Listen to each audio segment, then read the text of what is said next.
Hello students, welcome back to my channel physics समझो। तो इस वीडियो में स्टूडेंट हम लोग एससी वर्मा बुक्स के एक्सरसाइज का क्वेश्चन नंबर 2 को सॉल्व करेंगे। ठीक है, तो चलिए स्टार्ट करते हैं।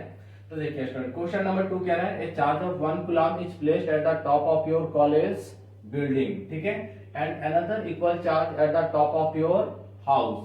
यानी स्टूडेंट 1 कूलम का चार्ज है, मान ले रहे हैं हम लोग ये हमारा कॉलेज का बिल्डिंग है और इस कॉलेज के बिल्डिंग के टॉप पे 1 कूलम का चार्ज प्लेस्ड है। ठीक है, और एक दूसरा जो चार्ज है वो हमारे घर के, यानी ये हमारा घर है और इस घर के टॉप पे, हमारे घर के टॉप पे भी कितने का चार्ज है, 1 कूलम का। ठीक है, आगे बोला take the separation between the two charges to be 2 kilometre. यानी इन दोनों चार्जेस के बीच का जो सेपरेशन है, यानी आर जो है वो कितना स्टैंड 2 किलोमीटर है।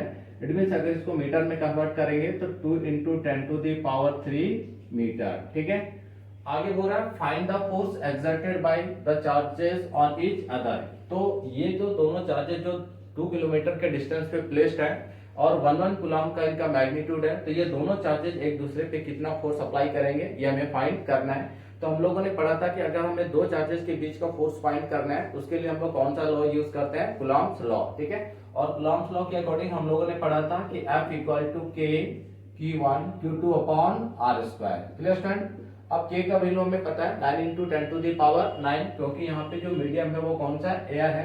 ठीक है, तो अगर एयर मीडियम है तो उस समय K का वैल्यू क्या होता है, 9 into 10 to the power 9 into Q1 कितना है स्टूडेंट 1, Q2 भी 1। अगर हम लोग इसको Q1 मान ले रहे हैं और इसको हम लोग क्या मान ले रहे हैं, Q2। ठीक है, और दोनों के बीच का distance R is what 2 into 10 to the power 3 का होल स्क्वायर। ठीक है स्टूडेंट, तो देखिए यहाँ पे क्या हो जाएगा हमारा 9 इंटू 10 टू दी पावर 9 और नीचे हमारा हो जाएगा 4 into 10 to the power 6। Clear है, तो ये जब ऊपर चला जाएगा तो हमारा कितना आ जाएगा, तो देखिए 9 को 4 से डिवाइड करेंगे, इट मींस 2.25 इंटू ये 6 ऊपर चला जाएगा तो 10 to the power 3 Newton.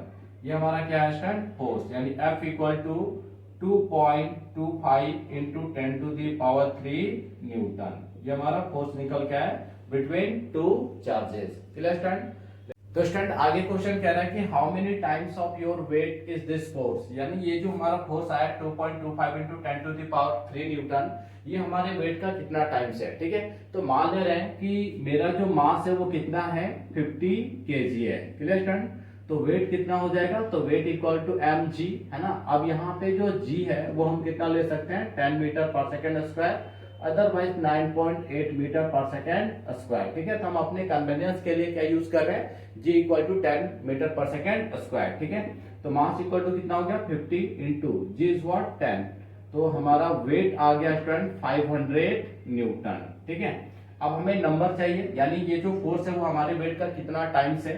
It means therefore n equal to क्या करेंगे, टोटल फोर्स को डिवाइड कर देंगे टोटल वेट से। तो हमारा फोर्स है 2.25 into 10 to the power 3 upon 5 into 10 to the power 2, इसको लिख सकते हैं। ठीक है, तो यहां से ये कैंसिल हो जाएगा, एक जीरो बचेगा यहाँ पे। ठीक है, तो देखिए 2.25 अपॉन 5, यहां से पॉइंट हटाएंगे, 2 जीरो नीचे आ जाएगा। ठीक है, एक जीरो कैंसिल। अब 50 का अगर 25 का टेबल 2 टाइम्स पढ़ते हैं तो 50, और अगर 9 टाइम्स पढ़ेंगे तो 225। It means 9 upon 2, it means 4.5 times. Clear student, तो हमारा जो ये फोर्स आया है F equal to 2.25 into 10 to the power 3 newton, ये हमारे वेट का कितना टाइम्स है 4.5। अब देखिए यहाँ पे जो ये मास है वो वेरी कर सकता है स्टूडेंट टू स्टूडेंट, है ना। हम अपना कितना कंसीडर कर रहे हैं 50 केजी। Clear student,